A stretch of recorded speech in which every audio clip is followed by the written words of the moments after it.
with PhoneArena here at Huawei's event here in Berlin, and right now I'm just about to take a hands-on look of their brand new flagship, the Huawei Mate S. Now, first things first, this device here is very slim, as you can see. Huawei didn't give any particular details in terms of thinness, but it's worth noting that the device is made out of metal. As you can see here, it's all metal, and up on the front we have 2.5D glass covering the with Gorilla Glass 4 covering the 5.5-inch Super AMOLED Full HD screen, so that's 1080 by 1920. Underneath that we have an octa-core Huawei Kirin 935 processor. We have 3 gigs of RAM, and of course we have a choice of 32, 64, and 128 gigabytes of storage, about which I'm going to talk about later. So the main camera here as well, as you can see, there is a fingerprint scanner underneath it, which has been updated. Huawei claims that there's been 100% improvement in terms of speed and sensitivity, so we're going to try and test that. But anyway, the camera is pretty impressive as well. It's a 13 megapixel sensor. We don't know which company made it, but anyway, it's a 13 megapixel sensor with a dual LED, dual color flash up here.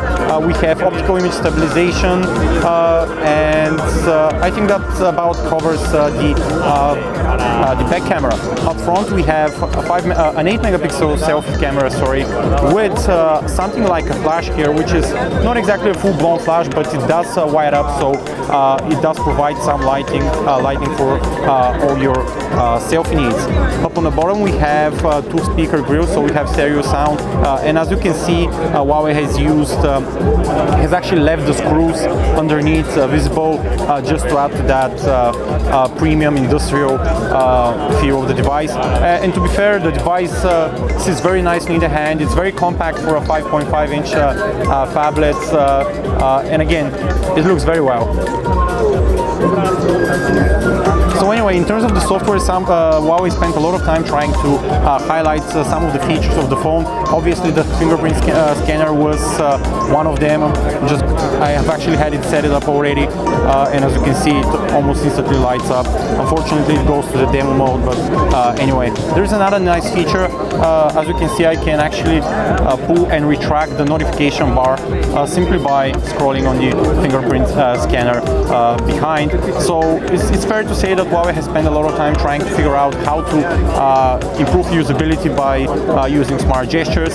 Speaking of which, here's how you can actually launch the camera. Just draw a C with your knuckle, and you're immediately transported to the camera, and it doesn't take long for that to happen as well. Now, in terms of the camera interface, Huawei has done quite a few improvements, has managed quite a few improvements, including a dedicated professional mode, which is basically your manual mode with controls for ISO, shutter speed, and even aperture. There are a few other interesting modes, including time-lapse video, of course. There's a beauty mode,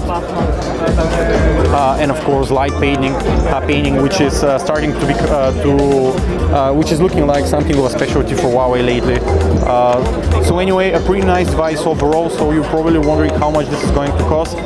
This right here, I have right here the champagne model. It's hardly noticeable, but the antenna strips on the bottom, on the top and the bottom, are actually champagne in color. And this one, including the gray model, are going to cost 649 euros in Europe, and there is another pink version which is going to cost 699 euros. This is for the 32 gigabyte version. We don't have pricing for the 64 gigabyte model. And there is another surprise before I go.